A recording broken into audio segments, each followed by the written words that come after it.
começar, Yolanda, te perguntando, pedindo para você falar um pouquinho sobre o imaginário simbólico. Lembrando aqui que eu gostaria que você falasse de forma que um estudante de ensino médio também, e o pessoal que é da academia, né, da literatura na academia, mas principalmente para o pessoal de ensino médio, o que é o imaginário simbólico e qual é a relevância e importância dentro do contexto do Macunaíma.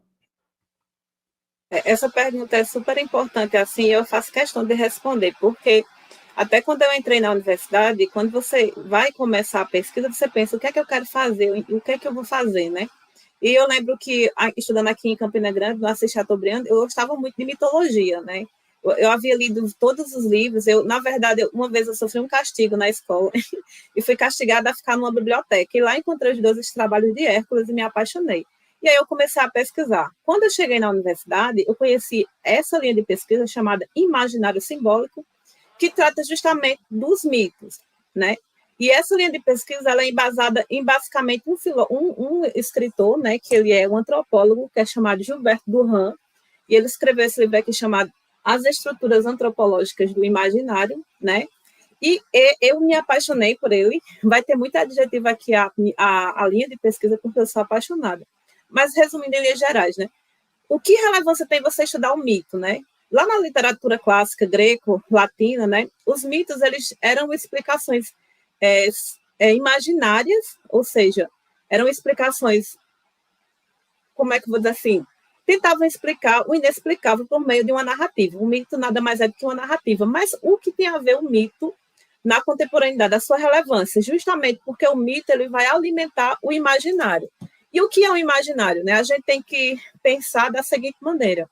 O imaginário, como Norton Frey fala, ele é o museu do Homo sapiens. Né? Nós somos herdeiros, né? O Homo sapiens, o homem que sabe que sabe. Então, nós, né, que de acordo com a evolução, eu não sou especialista nisso, né? Aprendemos a pensar, a atribuir nomes às coisas e tudo mais, nós somos um homem simbólico, né? E a gente constrói significados. Então, tudo que nós construímos, seja essa oração que eu estou falando, esta oração que eu estou citando aqui, foi uma criação, a linguagem é uma criação, então tudo é uma criação, tudo isso está no imaginário, né?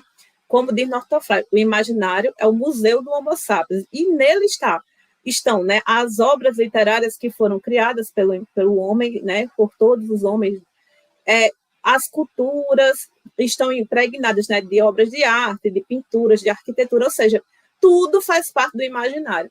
A forma até que a gente se veste, por exemplo, uma pessoa que mora aqui no Nordeste se veste diferente da pessoa que mora no Sul, né? Até a fala é diferente. Então, tudo isso é o imaginário.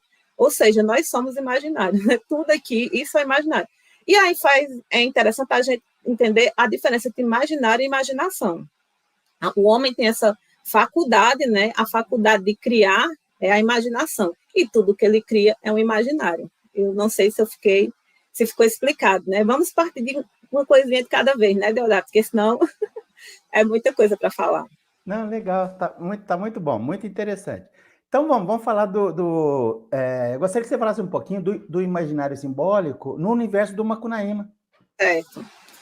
Bem, eu acho que é importante eu falar por que eu pesquisei Macunaíma e em que entra o imaginário, né?